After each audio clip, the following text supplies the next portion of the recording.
निखिल इस्तीफा देना चाहिए कि नहीं? सबको दे देना चाहिए। मैं तो कहता हूँ हेमंत सोरेन को दे देना चाहिए, मोदी जी को दे देना चाहिए, राष्ट्रपति को दे देना चाहिए। अभी मजा आएगा ना भिड़ो। किसी से भी कुछ भी मांग लो। आप भी अपनी बेवकूफी से थोड़ा इस्तीफा दे दीजिए ना। हद कर रहे हैं आप। यहाँ मोदी कहाँ से आ गए? धर्मेंद्र प्रधान ने इस्तीफा दिया कि नहीं दिया? निखिल भाई रूबिका जी, गजब कर रहे हैं आप। घंटा इंटरव्यू चला लिया बीजेपी के नेता का, हाँ? फिर उसके गजब बाद कर रहे हैं बीजेपी आप। के विचारक और बीजेपी के नेताओं को आपने 15 मिनट बोलने को दे मैं दिया। ये कह रही हूँ झारखंड की बात हो रही है तो यहाँ मोदी का इस्तीफा आपको क्यों चाहिए? हमको सिखा रिया है। बोलिए ना हेमंत सोरेन के इस्तीफे के बारे में। रूबिका लियाकत जी बोलने तो दीजिए, आप क्यों इतना गुस्सा कर रही हैं?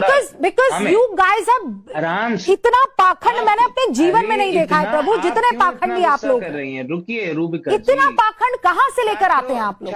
जली ना, तेरी भी जली ना। छात्रों का आक्रोश किस झारखंड के छात्र नहीं है क्या? आप ये खून आपका तब उबाले मार रहा था, उनका यहाँ दिल्ली में, एक वहाँ क्यों सेकंड। नहीं मार रहा है? आप बोलने तो दीजिए। हाँ, बोलिए। बोलने देंगी? हाँ ठीक है बोलिए। झारखंड के स्टूडेंट्स, एस्पिरेंट्स, जॉब एस्पिरेंट्स जो प्रोटेस्ट कर रहे हैं, उनकी मांगों के साथ कांग्रेस पार्टी, राहुल गांधी, विपक्ष के कई लोग, एनएसयूआई सब खड़े हैं। उनका अधिकार है, उनको जिसका इस्तीफा मांगना है वो मांग सकते हैं। लेकिन एक छोटी सी बात मैं आपके दर्शकों को बता दूं, Jharkhand public service commission JPSC जो भर्तियां करती है, जिसका पेपर लीक हुआ, जिन पेपर लीक के चलते ये छात्र प्रदर्शन के लिए बैठे हैं, वो एक संवैधानिक संस्थान है जो education ministry of Jharkhand government के अंडर नहीं आती।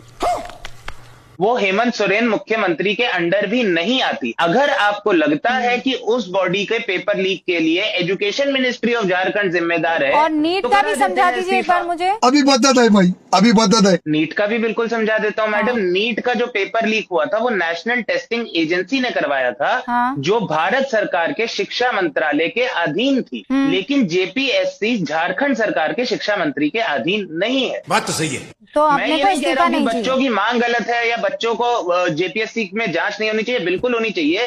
जेपीएससी के चेयरमैन को हटाया भी गया था 22 जुलाई को। उसके बाद सीआईडी ने जांच भी शुरू करी, उन्हें 2 बारी 3 बारी बुलाया भी गया। और आगे अब छात्र जब कह रहे हैं कि सीबीआई से जांच होनी चाहिए तो सरकार उस पर भी विचार अच्छा कर रही बस है। अब ओके, बस हवा निकल गई। सरकार बहुत पढ़ लिख कर आए हैं आप।